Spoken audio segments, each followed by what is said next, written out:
very excited. England's a tremendous cricket team. They've showed that over the last 24 months, playing real good cricket. First game of the campaign.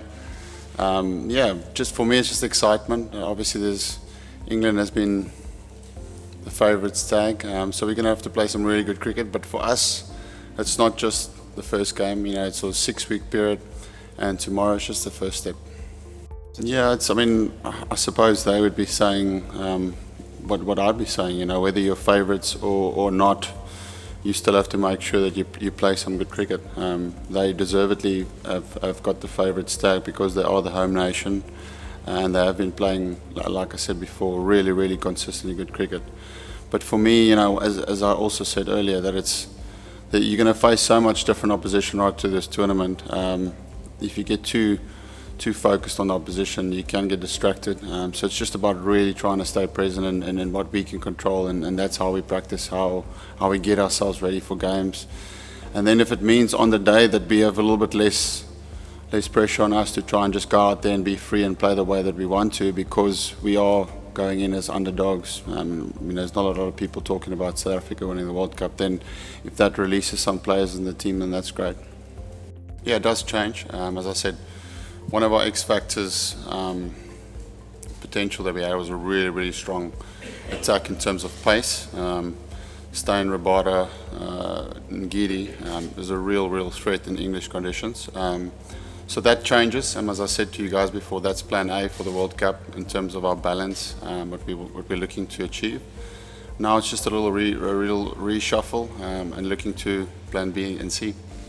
Yeah, as I said earlier, I don't think, whether we come into this tournament as favourites or as underdogs, you still have to go out on the park and play cricket and perform to win a World Cup. So for me, that's not as much the emphasis. It's more the outlook that we've been trying to have as a team and trying to get over that hurdle. And as I said before in interviews, learnings from myself that I can speak of is in the past, you perhaps feel like you have to do more. You have to be a Superman on the day to try and win a World Cup. And for me, that's not what we need to do. We are a good cricket team. Our results has proven that.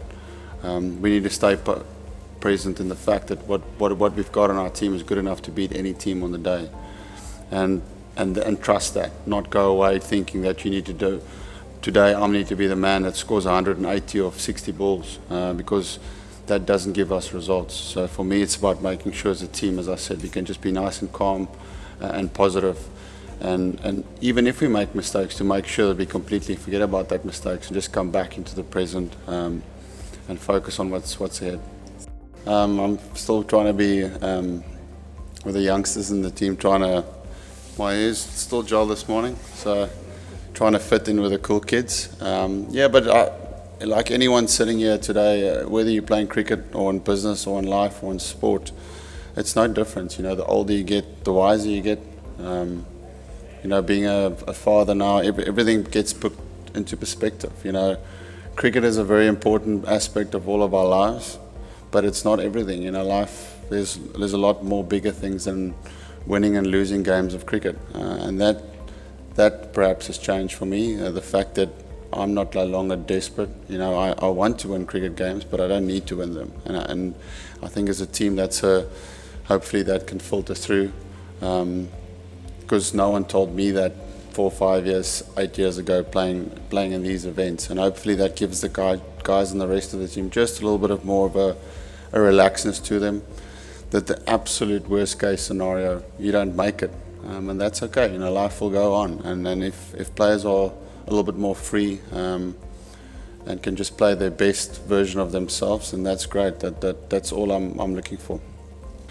So for us as a leadership group, it's trying to find how can we be most attacking and trying to get wickets.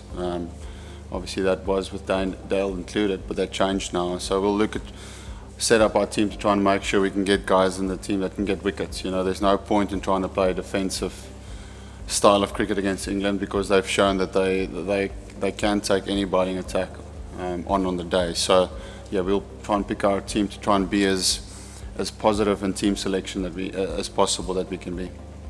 Yeah, the young guys in our team, Ngidi, or not so young, Simone Rabada, but obviously young in terms of his first World Cup. Markram, guys like that, their experiences of World Cup cricket is winning the World Cup under 19 World Cup. So they're just excited to get it going, get started.